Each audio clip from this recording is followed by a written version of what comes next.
صحیح بخاری بڑی مشہور کتاب ہے علم الحدیث کی، اور انہوں نے باب فضائل علی میں کل 3 حدیثیں لکھی۔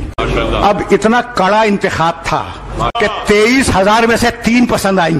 علی کے فضائل میں پیغمبر اکرم نے 23,000 روایتیں ارشاد فرمائی ہیں، اور اپنے گھر کی کتاب سے نہیں کہہ رہا ہوں۔ حضرت عبداللہ ابن عباس رضی اللہ تعالیٰ عنہ سے کسی نے کہا کہ ابن عباس ذرا علی کے فضائل تو بیان کریں۔ جانتے ہو کیا کہنے لگے؟ کہنے لگے کہ جس کی شان میں 23,000 حدیثیں رسول نے بیان کی ہوں، اس کی شان تم ایک جملے میں سننا چاہتے ہو؟ تو اب کڑا انتخاب تھا، نہ معلوم کون سی پریشانیاں تھیں اور کون سی احتیاطیں تھیں، جنہوں نے اور روایتیں لکھنے نہیں دیا۔